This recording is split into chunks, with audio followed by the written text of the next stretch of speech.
இனி summer holidays கண்ணு call GT ஹாலிடேஸ்க்கு பண்ணு. GT holidays, south India's #1 travel brand.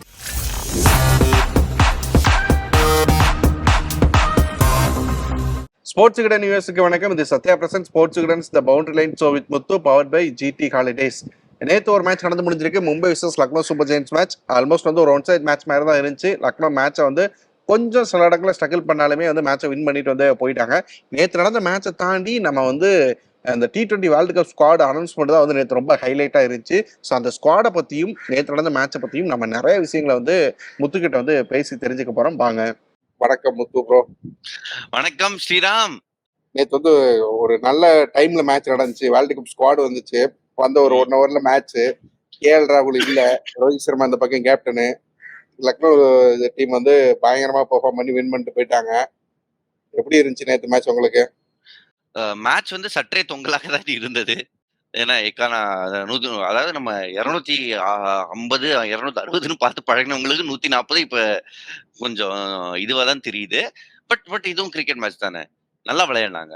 அவங்களோட கண்டிஷன்ஸை ஹோம் கண்டிஷன்ஸை எவ்வளவு மேக்ஸிமம் யூஸ் பண்ண முடியுமோ யூஸ் பண்ணாங்க Lucknow super giants. Again and again Mumbai நம்ம அந்த முதல் கோணல் முற்றும் கோணல் மாதிரி தான். ஸ்டார்ட்ல எவ்வளவு சுமாரா போனாங்களோ, அது எவ்வளவு பிரச்சனைகள் இருந்துச்சோ அங்கேயே தெரிஞ்சிருச்சு மும்பைக்கு இந்த சீசன் நல்லா இருக்க போறது இல்லை அப்படிங்கிறது. அது கண்டினியூ ஆகிக்கிட்டே இருக்குது. நேற்று மேட்ச் அப்படிங்கிறது ரொம்ப போரா இருந்துச்சு. அவங்களோட பெர்ஃபார்மன்ஸ் சொல்லி பார்த்தோன்னா பேட்டிங் பார்த்தோன்னா அதை ஃபர்ஸ்ட் பவர் பிளேக்குள்ளேயே மேட்சை விட்டுட்டாங்க. அங்கேயே லக்னோ மேட்ச்குள்ள வந்துட்டாங்க. அவங்களோட மேட்சா மாறிடுச்சு அப்படிங்கிற மாதிரி தான் இருந்துச்சு.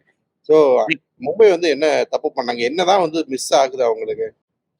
இல்ல, பவர் பிளேல ஸ்கோர் வரணும். பவர் பிளேல ஓபனர்ஸ் அவுட் ஆயிட்டாங்க. அதாவது சீசனோட ஆரம்பத்துல நம்ம சொன்னது என்னதுன்னா, ரோஹித் சர்மா டீமுக்காக விளையாடுறாரு, ரோஹித் சர்மா நல்லா ஸ்டார்ட் கொடுக்குறாரு, அவர் அவுட் ஆனால் டீமுக்காக அவுட் ஆகுறாரு. அடிக்க போய் நீங்க ஒவ்வொரு பாலும் நீங்க அடிக்க போறப்ப ஆப்வியஸ்லி ஹிட் ஆர் மிஸ் தானே. ஸோ அந்த மாதிரி இடத்துல நீங்க கன்சிஸ்டன்சி எதிர்பார்க்க முடியாது. ஸோ ஆரம்பத்துல விக்கெட் விட்டது பெரிய பாதகமா போச்சு. அதுக்கப்புறம் மிடில் ஆர்டர்ல ஸ்ட்ரென்த் இல்ல, அங்க ஹார்திக் பாண்டியா வரணும். ஸோ எல்லாருமே ஒன்னா சேர்ந்து ஒரே மேட்ச்ல ஃபெயில் ஆகுற மேட்ச் நேற்றுக்கு நடந்துச்சு. இதுக்கு முன்னாடி ஒரு சில மேட்ச் ரோஹித் சர்மா விட்டாருன்னா கீழே இருக்கிறவங்க யாராவது அடிப்பாங்க. ஒரு மேட்ச் ரொமாரியோ ஷெப்பர்ட் அடிச்சாரு, ஒரு மேட்ச் டிம் டேவிட் அடிச்சாரு. நேற்றுக்கும் அவங்க எல்லாம் பண்ணாங்க. பட் ஓப்பனிங்ன்றது ரொம்ப முக்கியம். அங்க போச்சுன்னா அதுக்கப்புறம் காலி. மும்பைக்கு ஆல்மோஸ்ட் இந்த சீசன் முடிஞ்சிருச்சு அப்படின்னு எடுத்துக்கலாம். லாஸ்ட் பிளேஸ் போயிட்டு நம்ம பேசுறோம் மேத்தமெட்டிக்கல் சான்சஸ் அப்படின்னா. பட் இருந்தாலுமே அவங்க ஆடுற விதத்தை பாக்குறப்போ அவ்வளவுதான். இந்த சீசன் அவங்க ஒரு லேர்னிங்கா எடுத்துக்கணும் அப்படிங்கிற மாதிரி தான் தோணுது. என்னங்க லேர்னிங்னா பெரிய லேர்னிங்கா எடுத்துக்கணும். முதல்ல பிரான்ஸோட மனசோட விளையாடுறதை நிறுத்தணும். மும்பை பொறுத்த வரைக்கும் நிறைய விஷயங்கள் இருந்துச்சு இந்த சீசன்ல. நிறைய பிரச்சனைகள், நிறைய சர்ச்சைகள் எல்லாத்தையும் தாண்டி தான் இந்த சீசனை ஒரு மாதிரி முடிக்க போறாங்க லீக் ஸ்டேஜ. ஸோ அடுத்த சீசன் எப்படி இதெல்லாம் இல்லாம வருவாங்களா, ஒரு பாசிட்டிவ் மைண்டோட வருவாங்களா, என்ன நடக்கும், ஏதாச்சும் ஒண்ணு உங்களால இது யோசிக்க முடியுதா, ப்ரெடிக்ட் பண்ண முடியுதா? ஃபர்ஸ்ட் இந்த சீசன் முடியட்டும், இதுக்கு நான் யோசிக்க கூட ஆரம்பிக்கலாம். அவங்களே இன்னும் யோசிச்சிருக்க மாட்டாங்க ஸ்ரீராம். நீங்க ரொம்ப தொலைநோக்கு சிந்தனையா நீங்க ஒரு கேள்வி கேக்குறீங்க. எனக்கு பைனாக்குலர் விஷன் இல்லை, நான் அவ்வளவு தூரமா பார்த்து சொல்றதுக்கு. இப்போதைக்கு அடுத்த மேத்தமெட்டிக் பாசிபிலிட்டி இருக்குன்றதுனால அதுல ஹேங் ஆன் பண்ணதான் நினைப்பாங்க. சரி, ஃபைனலி ஒரு ஹிஸ்டரி இருக்கிற ஒரு பிரான்சைஸ். ஸோ அவ்வளவு ஈஸியா விட மாட்டாங்க. அடுத்தது என்ன பண்ணணும் அப்படின்றத பத்தி அவங்க ஃபர்ஸ்ட் இந்த சீசன் முடிஞ்சதுக்கு அப்புறம் அவங்களே யோசிப்பாங்க. ஸோ இன்னொரு பக்கம் லக்னோ டீம் இருக்கிறாங்க. லக்னோ டீம் நேற்று நல்ல பெர்ஃபார்மன்ஸ். நேற்று மேட்ச் வின் பண்ணதுனால டேபிள்லையுமே மேலே வந்திருக்கிறாங்க. நல்ல பெர்ஃபார்மன்ஸ், நல்ல பவுலிங் பெர்ஃபார்மன்ஸ். பேட்டிங்ல அந்த பிச்சுக்கு ஏற்ற மாதிரியான ஒரு பேட்டிங் தான், கொஞ்சம் ஸ்ட்ரகிள் இருந்துச்சு. பட் இருந்தாலுமே டார்கெட் சின்னது அப்படிங்கிறதுனால ஈஸியா வின் பண்ணிட்டு போயிட்டாங்க. அதான் நீங்க எவ்வளவு பெரிய ஆள்னா, நான் நேற்று உங்க ஆபீஸ் வந்தப்ப நான் கேட்டேன், ஃபோர்த் டீமா யாரு குவாலிஃபை ஆகுறாங்கன்றப்ப நான் SRH இல்லைன்னா லக்னோன்றப்போ எஸ்ஆர்ஹெச்சா லக்னோவான்னு துருவி கேட்டீங்க. இப்போ நீங்களும் மறுபடியும் பாருங்க, பாயிண்ட் டேபிள்ல மேல வந்துட்டாங்கன்றதுனால இப்போ SRH ஒரு படி இறக்கி நீங்க லக்னோவுக்கு இது பண்ணுங்க. ஒவ்வொரு மேட்ச்க்கும் மாறிக்கிட்டு இருக்குல்ல கூட்டணி மாதிரி. சுவாரஸ்யம். அதனாலதான் சொல்றேன், மும்பையே நீங்க இன்னும் எதுவுமே சொல்லிடாதீங்க. மும்பை, RCB இவங்க எல்லாம் எங்கேயாவது குட்டை குழப்பாங்க. ஏதோ ஒரு டீம் 14 குவாலிஃபை ஆக போகுது.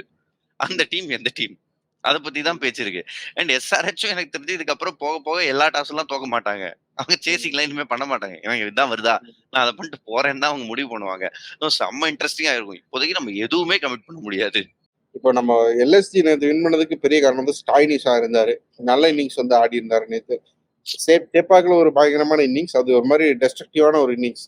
பட் இங்க பார்த்தோம்னா கொஞ்சம் மெச்சூர்டான ஒரு இன்னிங்ஸ். ரெண்டையுமே நல்லா ஆடி இருக்கிறாரு. அவரோட இன்னிங்ஸ் பத்தி, அவரோட அந்த பெர்ஃபார்மன்ஸ் பத்தி சொல்லுங்களேன். ஏன்னா இந்த ஆஸ்திரேலியன் கான்ட்ராக்ட்ல எல்லாம் அவருக்கு பிரச்சனை எல்லாமே இருந்துச்சு. அதை பத்தியுமே லாஸ்ட் மேட்ச் அப்பெல்லாம் பேசியிருந்தாரு.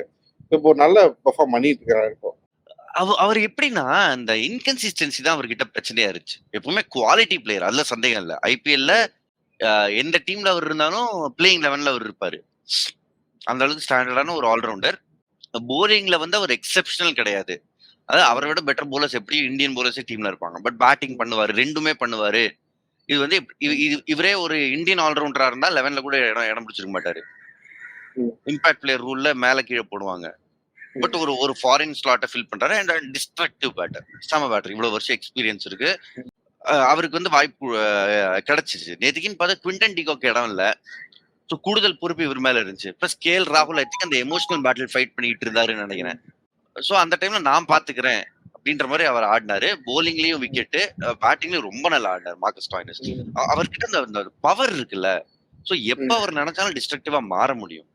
அது ஃபீல்டுக்கு வந்துச்சு. நேற்று மேட்சை பத்தி நிறைய பேசிட்டோம். நேற்று மேட்சை தாண்டி வந்து ஹைலைட்டா இருந்தது அந்த வேர்ல்டு கப் ஸ்குவாட் அனௌன்ஸ்மெண்ட் தான். எக்ஸாக்ட்லி. நிறைய கொஸ்டின்ஸ் வந்து அந்த ஸ்குவாடை பத்தியே வந்து இருக்கு எல்லாருக்குமே. ஃபர்ஸ்ட் நம்ம லக்னோ மும்பை மேட்சை பத்தி பேசுனதுனால கேஎல் ராகுல் பத்தி பேசிடலாம். கேஎல் ராகுல் ஸ்குவாட்லயே இல்ல, மெயின் ஸ்குவாட்லயும் இல்ல, கீழே பேக்கப் பிளேயர்ஸ்லயும் இல்ல. இதை எக்ஸ்பெக்ட் பண்ணதுதானா இல்ல ஒரு சர்ப்ரைஸ் அவங்களுக்கு? சர்ப்ரைஸ். என்ன யோசிச்சிருப்பாங்க செலக்டர்ஸ்? என்னன்னா ரிஷப் பண்ட் உள்ள வந்து குட்டை குழப்பிட்டாரு. ஏன்னா இந்த கரண்ட் குரூப் ஆஃப் செலக்டர்ஸ் வந்ததுல ரிஷப் பண்ட் அவைலபிளா இல்ல. அவர் அவைலபிள் ஆயிட்டாரு.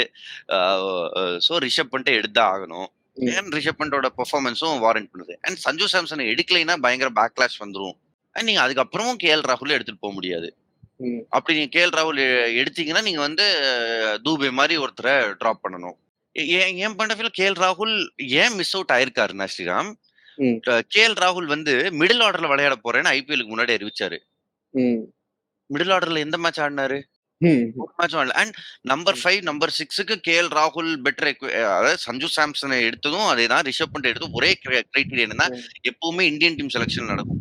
ஐபிஎல்ல டாப் 3-4ல பெர்ஃபார்ம் பண்றவங்களை தூக்கிட்டு போய் வேர்ல்ட் கப்போ இல்ல பைலேட்டரல் சீரிஸோ இந்தியன் டீமுக்கு லோவர் ஆர்டர்ல ஆட வைப்பாங்க. ஏன்னா ஆப்வியஸ்லி டாப் ஆர்டர்ல உங்களுக்கு டிராபிக் ஜாம் இருக்கு, பெரிய ஆளுங்க இருக்காங்க. அண்ட் கீழே பெர்ஃபார்ம் பண்ணல. இப்ப வெங்கடேஷ் ஐயருக்குலாம் அதானே ஆச்சு. நீங்க வந்து மேல ஆடுற ஆளை கீழே கூட்டு போய் ஆட வச்சு அதுக்கப்புறம் சரியா பெர்ஃபார்மன்ஸ் சொல்லலன்னு தூக்கிடுவீங்க. வேற கீழே பெர்ஃபார்ம் பண்ற ஆளுங்களை நீங்க எடுக்கவே மாட்டீங்க. ஏன்னா மேல இருக்கிறவங்களுக்கு ஆப்வியஸ்லி நிறைய சான்ஸ் கிடைக்கும். கேஎல் ராகுல் கீழே ஆடுவார் நம்பிக்கைன்னா என்ன நம்பிக்கை? ஓடியில தான் அவர் ஆடி இருக்காரு. இது வரைக்கும் T20 இன்டர்நேஷனல்ல அவர் வந்து இந்தியாவுக்காக லோவர் டவுன் பேட்டிங் வந்திருக்காரா? இல்ல. சோ இங்கே இந்தியன் டீம்ல உங்களுக்கு யசஸ்வி ஜெய்ஸ்வால், அதுக்கப்புறம் ரோஹித் சர்மா, அதுக்கப்புறம் விராட் கோலி, அதுக்கப்புறம் சஞ்சு சாம்சன் இருக்கிற டீம்ல கேஎல் ராகுல் டாப்ல தான் வர முடியும்னா இடம் இல்ல. ஸோ இதை தாண்டி நீங்க வந்து கேஎல் ராகுல் பத்தி இவ்வளவு சொல்றீங்க, அவர் இல்ல அப்படிங்கிறது. இதை தாண்டி இன்னொரு கொஸ்டின் என்ன அப்படின்னா, ரிங்கு சிங் ஏன் வந்து மெயின் ஸ்குவாட்ல வந்து எடுக்காம விட்டாங்க? அவர் வந்து டிசர்வ் தானே, அவரை ஏன் விட்டாங்க? பேக்கப்ல போய் வச்சிருக்காங்க. அதாவது ஒரு சில பிளேயர்ஸுக்கு ஐபிஎல் ஃபார்ம் அதுதான் ரேட்டிங். ஐபிஎல் ஃபார்ம் எப்படி இருக்கோ அதை வச்சுதான் நாங்க செலக்ட் பண்ணுவோம். ஒரு சில பிளேயர்ஸ்க்கு ஐபிஎல் ஃபார்ம் எப்படி இருந்தாலும் நாங்க கண்டுக்க மாட்டோம். இது எனக்கு ஒரு மாதிரி கொஸ்டினபிளா இருக்கு. Rinku Singh deserves a place. Indian டீம்ல சான்ஸ் கொடுத்தாங்க. இந்தியன் டீம் நல்லா தான் பண்ணாரு. இன்ஃபேக்ட் ரொம்ப நல்லா பண்ணாரு. அப்புறம் எதை வச்சு அவரை வந்து இறக்குறாங்க? பாவாங்க பார்த்தோன்னா இந்தியா வந்து கடைசியா ஆடின T20 மேட்ச்ல வந்து ஆஃப் செஞ்சுரி அடிச்சிருக்காரு. நல்ல ஸ்ட்ரைக் ரேட்ல அடிச்சிருக்காரு. சான்ஸ் கிடைச்ச சமயத்துல எல்லாமே வந்து அந்த பினிஷிங்ல அந்த கடைசி 5 ஓவருக்குள்ள வந்து பெரிய சூப்பரான குறைஞ்ச பால பிடிச்சு நிறைய ஸ்ட்ரைக் ரேட்ல நிறைய மேட்ச் பார்த்தோம் 250 300 வந்து ஸ்ட்ரைக் ரேட் வச்சிருக்காரு. ரொம்ப 10-11 மேட்ச்லாம் ஆடி இருக்காரு. ஆனா கிடைச்ச சான்ஸ்லாம் வந்து ரொம்ப அழகா வந்து யூட்டிலைஸ் பண்ணிருக்காரு. இல்ல எக்ஸாக்ட்லி. அதாவது நீங்க நம்பர்ஸ் நீங்க சொல்றீங்க. நம்பர்ஸ் வந்து எனக்கு பெருசா ஞாபகம் இல்ல. பட் அவரோட பிரசன்ஸ், அதாவது டீமுக்காக விளையாடுறாரு. அந்த லோவர் டவுன் பொசிஷன்ல ஸ்ரீராம் சக்சஸ் ரேட்ன்றது ரொம்ப கம்மி. நீங்க ஐபிஎல்ல எடுத்துக்கோங்க, எந்த பிளேயர் பினிஷிங்ல கன்சிஸ்டன்டா நல்லா பண்றாங்க? அந்த 10 பால் பிளேயர்ஸ் நல்லா பண்றதுன்றது வந்து ரொம்ப கஷ்டம். ரிங்கு சிங் அதை கன்சிஸ்டன்டா பண்ணிருக்காரு. இந்தியன் டீம்ல நல்லா பண்ணிருக்காரு. அப்புறம் எதை வச்சு அவர் தூக்குறாங்கன்னு சத்தியமா புரிய மாட்டேங்குது. அப்ப அந்த ரோல நீங்க வேற யாரை எடுக்கிறீங்க? இப்ப சிவம் தூபே எடுத்துட்டு போயிட்டு அந்த ரோல் கொடுப்பாங்க பாருங்களேன். சிவம் தூபே 3-4ல அடிச்சுக்கிட்டு இருக்கிற ஆளு, அவரை கூட்டு போய் பினிஷிங்ல ஆட விடுவாங்க. இப்போ எனக்கு புரியல. ரிங்கு சிங் டிசர்வ்ஸ் இந்த ஸ்குவாட்ல அந்த ஃபினிஷர் ரோலுமே அப்படி 100% ஒருத்தர் ஃபிட்டின் ஆகுற மாதிரி ஒருத்தர் இல்ல அப்படில்ல. நீங்க சொல்றீங்க சிவம் துபே கண்டிப்பா கிடையாது. அவர ட்ரை பண்ணலாம். மேபி ஹர்திக்கோ, ஜடேஜாவோ அந்த ஃபார்ம்ல இருக்கிறாங்கன்னா அதுவும் இல்ல. ஸோ இவங்க சொல்லியிருக்கிற மெயின் ஸ்குவாட்ல வந்து அந்த இடம் அப்படிங்கிறது கொஞ்சம் மிஸ் அவுட் ஆன மாதிரி தானே இருக்கு. ஹார்திக் ஜடேஜா தான் பண்ணுவாங்க. ம். அது எனக்கு தெரிஞ்சு சிவம் துபே இப்ப இவங்க வச்சிருக்கிற லைனப்ல ஐ திங்க் பிளேயிங் 11லாம் அவர் இருக்க மாட்டாருன்னு நினைக்கிறேன். மேபி ஹர்திக் எதுவும் இன்ஜுரி அப்படிங்கிற சமயத்துல அவைலபிள் இல்ல அப்படிங்கிற சமயத்துல மேபி சிவம் துபே ட்ரை வாய்ப்பு இருக்கு. ஐபிஎல் இன்னும் எவ்வளவு மேட்ச் இருக்கு? அது நீங்க சொல்றதுக்கு வேண்டாம், வாய்ப்பு இருக்கு. அதை பொறுத்து தாங்க இருக்கு ஸ்ரீராம். எனக்கு ரிங்கு சிங் நினைச்சா ரொம்ப பாவமா இருக்குங்க. நிறைய பிளேயர்ஸ் எஸ்பெஷலி இந்த மாதிரி பிளேயர்ஸ்க்கு தான் நடக்குது. இப்போ நடராஜனே நீங்க எடுத்துக்கோங்க. 3 மேட்ச் விளையாடினாரு இந்தியாவுக்கு. அவருக்கு இன்ஜுரி, டீமை விட்டு இன்ஜுரினால வெளியே போறாரு. சோ இன்ஜுரினால வெளியே போறவங்க ஃபிட் ஆனா டீமுக்குள்ள வரணும்ல. நம்ம அப்படித்தானே நம்ம நினைச்சுக்கிட்டு இருப்போம். ஆனா இந்த மாதிரி பிளேயர்ஸ்க்கு திரும்ப கம்பேக்கே கிடைக்காது. நீங்க திரும்ப டொமஸ்டிக் விளையாடணும், திரும்ப ஐபிஎல் விளையாடணும், திரும்ப இது வந்துட்டோம். ஆனா ஒரு சில பிளேயர்ஸ்க்கு நீங்க ஃபிட் ஆனோடனே திரும்ப உள்ள கூப்பிட்டுருவாங்க. ஏன்னா நீங்க இன்ஜுரினால வெளியே போனீங்க, நீங்க திரும்ப வரலாம் டீமுக்குள்ளன்ற ஒரு அலவன்ஸ் வேற ஒரு செட் ஆஃப் பிளேயர்ஸ்க்கு இருக்கு. இது ஏன்னு எனக்கு புரியாது. அந்த கிரைட்டீரியா எதன் அடிப்படையில வந்து டிட்டர்மைன் பண்றாங்கன்னு தெரியல. இதுதான் அனில் கும்ப்ளே அப்பவே சொன்னார். நீங்க ஃபிட் ஆனீங்கன்னா நீங்க மேட்ச் விளையாண்டு வாங்க, மேட்ச் இல்லைன்னா வெயிட் பண்ணுங்க, மேட்ச் விளையாண்டு வாங்க, உங்களுக்கான கதவு திறந்திருக்கும் அப்படின்னாரு. பட் எனக்கு கன்ஃபியூஷன். ஏன் ரிங்கு சிங் இவ்வளவு ஹார்ஷா இருந்தாங்க? கேஎல் ராகுல் இன்ஃபேக்ட் கேப்டன் பண்ணாரு போன சைக்கிள்ல, world cup to world cup சைக்கிள்ல கேஎல் ராகுல் உங்க கேப்டன். அவர் இப்ப டீம்லயே இல்ல. வேடிக்கையா இருக்கு. அந்த செலக்ஷன்ல ஒரு கண்டினியூட்டி தெரியல. ஒரு ப்ராசஸ் வந்து சரியா வந்து ஃபாலோ பண்ண மாட்டேங்கிறாங்க. இவங்களே வந்து லாஸ்ட் வேர்ல்டு கப்புக்கு அப்புறம் வந்து டீம் வந்து ரொம்ப யங்கா போகணும், இன்னொரு சைக்கிள் ஆஃப் டீமை வந்து ரெடி பண்ணணும் அப்படிங்கிற மாதிரி ட்ரை பண்றாங்க. வேர்ல்டு கப் முடிஞ்சோன்னே திரும்ப பார்த்தோம் அப்படின்னா வந்து அடுத்த வேர்ல்டு கப்லயே வந்து திரும்ப அதே மாதிரியே வந்து ஒரு கன்சர்வேட்டிவான ஒரு ஸ்டைல்ல ஒரு அப்ரோச்ல தான் ஒரு டீமை வந்து செலக்ட் பண்றாங்க. ஒரு ட்ரெண்டுக்கு வரமாட்டேங்கிறாங்கல்ல. இப்ப எல்லா டீம்லயும் பார்த்தோன்னா ஒரு ரிங்கு சிங் மாதிரி 2-3 பிளேயர் வச்சிருப்பாங்க எப்படி T20 வேர்ல்டு கப் அப்படிங்கிறப்போ. ஆனா இங்க வந்து ரிங்கு சிங் நம்மகிட்ட இருக்கிற ஒரே ஒரு பிளேயரு அந்த மாதிரி ஒரு ட்ரெண்டுக்கு அந்த T20க்கு பயங்கரமா அந்த அடாப்ட் ஆகி ஆடக்கூடிய ஒரு பிளேயர் அவரை வந்து இல்லாமலே வந்து போறோம். ஸோ பெரிய மிஸ்டேக் வந்து தொடர்ச்சியா அந்த வேர்ல்டு கப் செலக்ஷன்ஸ்லாம் பண்ணிக்கிட்டே இருக்கணும்ல. இந்த particular team selection I think public pressure ரொம்ப நிறைய இருந்திருக்குன்னு நினைக்கிறேன். இந்த ஐபிஎல் டீம்ஸ்லயே இருந்திருக்கு. நம்ம 2 பேரும் டிஸ்கஸ் பண்ணிருக்கோம் இத. இந்த டீம்லாம் பப்ளிக் பிரஷர்லயே போறாங்கன்னு. சஞ்சு சாம்சனை விட்டு ஒரு பிரளயமே வந்திருக்குன்றனால சஞ்சு சாம்சனை கூப்பிட்டாங்க. சோ இப்ப இது வரைக்கும் நீங்க சஞ்சு சாம்சனோட பேரை எடுக்கல, அது வேற எனக்கு சந்தோஷம். அவருக்கு இடம் கிடைச்சிருக்கு. ரிங்கு சிங்லாம் ஏன் மிஸ் ஆறாருன்னா இதனாலதான் மிஸ் ஆறாரு. சோ இதுல வந்து ஐசிசியும் வந்து என்னதுன்னா அந்த எல்லா உலகத்துல நடக்கிற எல்லா டோர்னமெண்ட்டுக்கும் மினிமம் 18 பேர் ஸ்குவாட் அனுப்பும் ஒவ்வொரு நாடும். ஐசிசி டோர்னமெண்ட்ஸ் மட்டும் தான் 15 பேர் ஸ்குவாட் அனுப்பணும், 18 கிடையாது. சோ அந்த 3 பேர் இருக்காங்க தெரியுமா, அந்த 3 பேரை பத்தி தான் எப்பவுமே பேச்சிருக்கும், எஸ்பெஷலி இந்தியன் கிரிக்கெட்ல. ஸோ இந்த ரிங்கு சிங் பத்தி பேசுற மாதிரி நான் வந்து நேத்துல இருந்து ஒரு டாபிக் வந்து தமிழ்நாடு பிளேயர்ஸ் யாருமே டீம்ல இல்ல, நடராஜன் இருப்பாருன்னு எக்ஸ்பெக்ட் பண்ணோம், நடராஜன் இல்ல. பத்ரிநாத் வந்து பயங்கரமா வந்து ரொம்ப விமர்சனம் பண்ணி பேசியிருக்கிறாரு. தமிழ்நாடு பிளேயர்ஸ் மட்டும் மற்ற ஸ்டேட் பிளேயர்ஸோட ஒரு டபுள் த டைம் வந்து பெர்ஃபார்ம் பண்ணா, டபுள் த டைம் எஃபர்ட் போட்டா மட்டும்தான் வந்து டீமுக்குள்ள வர முடியுமா? தொடர்ச்சியா வந்து இதை பண்ணிக்கிட்டே இருக்கிறாங்க. எனக்கும் பர்சனலா பண்ணாங்க இதே மாதிரி. நடராஜன் ஏன் இல்லை அப்படின்னு ரொம்ப ஹார்ஷாவே கேட்டிருக்காரு. இதுல நியாயம் இருக்கிறதா நினைக்கிறீங்களா? எப்படி நீங்க நடராஜன் எப்படி பாக்குறீங்க? நிச்சயமா இல்ல, நியாயம் இருக்கு. நடராஜன் ஏன் சிராஜ் ஏன் இருக்காரு? நீங்க அதுக்கு பதில் சொல்லுங்க. அண்ட் இந்த நிறைய பேர் என்ன சொல்லுவாங்கன்னா, சிராஜ் வந்து மல்டி டைமென்ஷனல் கிரிக்கெட்டர் அப்படி இப்படின்னு சொல்லுவாங்க. I have huge respect for Siraj. ரொம்ப கஷ்டப்படுற பேக்ரவுண்ட்ல வந்திருக்காரு, ரொம்ப நல்லா பண்ணிருக்காரு. பட் T20 இன்டர்நேஷனல் இந்தியாவுக்கு 10 மேட்ச் ஆடிக்காரு. உங்களுக்கு தெரியுமா? அவர் T20 இன்டர்நேஷனல் ரெக்கார்ட் எடுத்து பாருங்க, 10 மேட்ச் தான். சோ அவர் இந்தியன் டீம் ரெகுலரா இருந்தது கிடையாது. அவர் வந்து உங்களுக்கு பும்ராவோ ஷமியோ கிடையாது. அந்த 10 மேட்ச் பிளஸ் ஐபிஎல் ஃபார்ம் நீங்க எடுத்துக்கோ. நடராஜன் 3 மேட்ச் ஆடி இருக்காரு, இவர் அவரோட 3 மடங்கு ஆடி இருக்காரு. அவ்வளவுதான். 3க்கும் 10க்கும் பெரிய வித்தியாசம் கிடையாது. நடராஜன் நல்லா பண்ணாரு. இவர் அப்படி என்ன எக்ஸப்ஷனலா இந்த ஐபிஎல்ல பண்ணாரு சிராஜ்? ஹர்ஷ்தீப் சிங்லாம் I'm very happy. Khaleel Ahmed at least reserve வச்சிருக்காங்க, வெரி ஹாப்பி. அந்த மாதிரி பசங்களுக்கு சான்ஸ் கொடுக்கணும். நீங்க டிசர்விங்கே இல்லாத ஆளுங்க எல்லாம் கூட்டு போயிட்டு அதுக்கப்புறம் பாருங்க, எந்த இந்தியன் டீம் போனாலும் செமிஃபைனல் போயிரும். அதுக்கு மேல போறதான் டாஸ்க். நம்ம விஷ் பண்ணி தான் ஆகணும். என்ன பண்றது? பத்ரிநாத்தோட அந்த கருத்துல வந்து நீங்க 100% உடன்படுறீங்க? 100%. நான் எப்பவுமே டீம் மேன் பத்ரிநாத்தோட நான் உடன்படுறேன். ஏன்னா எனக்கு தப்பா படுதுங்க. எனக்கு வந்து நீங்க நடராஜனை எடுக்கலன்றதுக்காக நான் வந்து ஃபுல் அண்ட் ஃபுல் எதை வச்சு சிராஜை எடுத்தீங்கன்னு தான் எனக்கு தெரியல. ஏன்னா உங்களுக்கு வந்து பும்ரா போன சைக்கிள்ல இந்த சைக்கிள் தான் சொல்றது world cup to world cup cycle. Bumrah உங்களுக்கு அவைலபிளா இல்ல, ஷமி உங்களுக்கு அவைலபிளா இல்லன்றப்போ சிராஜ் ஒரு சீனியர் பவுலரா இருந்திருக்காரு. அதை வச்சு மட்டும்தான் எடுத்துட்டு போறாங்களே தவிர வேற எதுவுமே இல்லை. ஏங்க இந்த ஐபிஎல் பெர்ஃபார்மன்ஸ் வேணாமா? அவங்க டீம் அதெல்லாம் பாதாளத்துல இருக்கு. இதை விட கீழே போக முடியாது. அப்ப ஒரு சில பிளேயர்ஸ்க்கு உங்களுக்கு ஐபிஎல் ஃபார்ம் வேணும். ஒரு சில பிளேயர்ஸ்க்கு ஐபிஎல் ஃபார்ம் எப்படி இருந்தாலும் பரவாயில்ல. ஒரு சில பிளேயர்ஸோட ஸ்ட்ரைக் ரேட் எப்படி இருந்தாலும் நீங்க கேட்க மாட்டீங்க. ஆனா ஒரு சில பிளேயர்ஸ் நீங்க கேட்பீங்க. எனக்கு தெரியல. செலக்ஷன்லயே வந்து அந்த இது இல்ல. எந்த அடிப்படையில வந்து நீங்க வந்து பெர்ஃபார்மன்ஸ் மெஷர் பண்றீங்க, எந்த அடிப்படையில வந்து நீங்க ஒரு கிரைட்டீரியா வந்து தீர்மானிக்கிறீங்க அப்படிங்கிறது வந்து இது எப்பவுமே தான் வந்து இருந்துகிட்டே இருந்திருக்கு. முன்னாடி பார்த்தோன்னா சகல வந்து எடுக்காம வருண் சக்கரவர்த்தி எல்லாம் எடுத்துட்டு போயிருப்பாங்க. அந்த மாதிரி விஷயங்கள் எல்லாமே வந்து நடக்கும். ஆமா, வருண் சக்கரவர்த்தி எடுத்துட்டு போறப்ப கூட நியூசிலாந்து பாகிஸ்தான் மேட்ச் வருண் சக்கரவர்த்தி விளையாடுவாரு. ஸ்காட்லாந்து நமீபியா மேட்ச்ல இன்னொருத்தவங்க விளையாடுவாங்க. ஒரு கட்டத்துல பார்த்தோன்னா ஐபிஎல் ஃபார்மை வச்சு ஃபுல்லா போறேன்ட்டு போவாங்க, பிளேயர்ஸ் செலக்ட் பண்ணுவாங்க. இன்னொரு பக்கம் பார்த்தோன்னா வந்து இன்டர்நேஷனல் சர்க்கியூட்ல வந்து பார்த்தோம் அப்படின்னா வந்து யங்ஸ்டர்ஸை வளர்க்கணும்னு சொல்லிட்டு ஃபுல்லா சான்ஸ் கொடுப்பாங்க, பெரிய டோர்னமெண்ட்ல வந்து கழட்டி விட்டுருவாங்க. இது கண்டினியூஸா வந்து அந்த செலக்ஷன்ல இந்த பிரச்சனைகள் நடந்துகிட்டே தான் இருக்கு. இப்போ அகர்கர் வந்தோடனே அந்த பிரச்சனையெல்லாம் தீருங்க, அவர் வந்து ரொம்ப ஸ்ட்ரிக்டா வந்து டீமா செலக்ட் பண்ண போறாரு அப்படி இப்படின்லாம் வந்து சொன்னாங்க.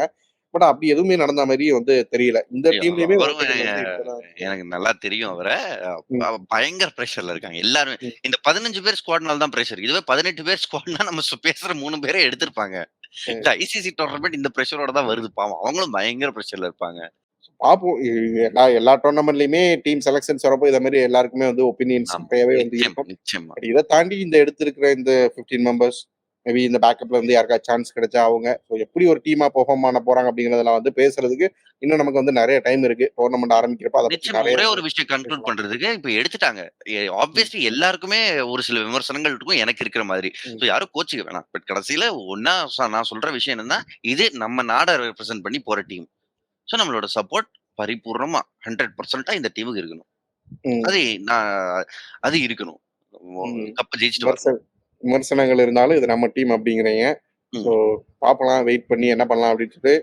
ஆனா நம்ம மறந்து போயிட்டோம் பாத்தீங்களா, இன்னைக்கு சிஎஸ்கே பஞ்சாப் மேட்ச் வந்து இருக்குது. யார் வந்து வின் பண்ண போறாங்க? ப்ரெடிக்ஷன் மட்டும் எந்த டீம் வின் பண்ண சிஎஸ்கே நான் சொல்லிடுறேன் ஸ்ரீராம். ஏன்னா ஹோம்ல பயங்கர ஃபார்ம்ல இருக்காங்க. நான் ருத்துராஜ் கைக்வாடோட தான் போறேன். ஓகே. பஞ்சாப் ஷிகர் தவன் விளையாடினா சான்ஸ் இருக்கு. ஏன்னா அவர் வந்து சிஎஸ்கே ஸ்பெஷலிஸ்ட். சிஎஸ்கேவோட மட்டும் 100 அடிப்பாரு அவரு. இதான் உங்களோட ப்ரெடிக்ஷன் இன்னைக்கு. தவான் இருந்தா தவான் தான் வந்து ஸ்டார் அப்படிங்கிறீங்க பஞ்சாப்க்கு. வெயிட் பண்ணி பார்க்கலாம் என்ன நடக்குது அப்படின்ட்டு. மேட்ச் முடிஞ்சோடனே நம்மளுமே வந்து நேர்ல சந்திச்சு பேசலாம் அப்படின்னு இருக்கிறீங்க. ஷூர் ஸ்ரீராம், வந்துடுறேன். பாய் ஸ்ரீராம். தேங்க்யூ.